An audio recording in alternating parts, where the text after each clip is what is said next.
আসসালামু আলাইকুম এভরিওয়ান, সবাই কেমন আছেন?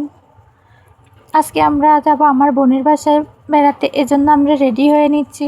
এরপর রেডি হয়ে আমি আর আমার বাবু চলে আসলাম আমার বোনের বাসায়। আর আমার বোনের বাসায় যাওয়ার পর দেখলাম যে ও রান্না করতেছে। ও প্রথমে ইলিশ মাছ ভেজে নামিয়ে নিয়েছে, পরে ইলিশ পেঁয়াজ আর কাঁচামরিচ ভেজে ইলিশ মাছটাকেও সাথে ভেজে নিচ্ছে।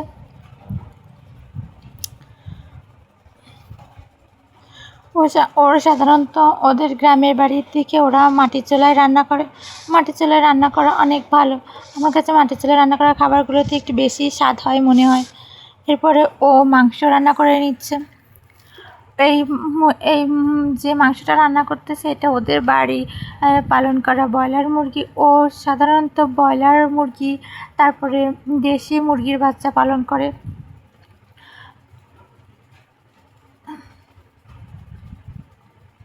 এই যে ওদের বাসায় আরও ব্রয়লার মুরগি আছে।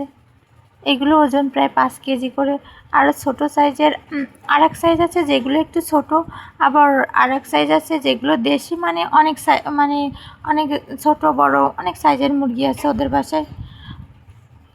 এরপর আমার আপু চলে যাচ্ছে। আমার আপুর বাবু, আমার বাবু, আমার ছোটো বোনের বাবু, সবার বাবু একসাথে খেলা করতেছে। এরপর আমার ভাইয়া যেহেতু অফিসে চলে যাবে, তার দেরি হয়ে যাচ্ছে, এই জন্য আমরা সবাই তাড়াতাড়ি করে খেতে বসলাম। এই যে আমি আমার প্লেটে ভাত নিয়ে নিয়েছি। এবার আমি, আমার আপু, আমার বোন আমরা নিচেই খেতে বসছি। আমার ভাইয়ারা উপরে খেতে বসছে। আমরা সবাই খাওয়া দাওয়া শেষ করে নিচ্ছি, কারণ খাওয়া দাওয়া শেষ করে আমার ভাইয়া যেহেতু সবাই চলে যাবে সেই জন্য সবাই তাড়াহুড়ো করতেছে। এরপর আমরা বাসায় চলে আসলাম।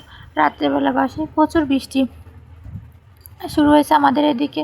আমার বাবু যেহেতু সারাদিন কিছু খায়নি, এই জন্য আমি রাত্রেবেলা ওকে একটু কলা আর ভাত খাওয়া দিব। আমি যেহেতু রাত্রে কোনো খাবার খাবো না, এই জন্য আমার জন্য আমি একটা ফল কেটে নিয়েছি।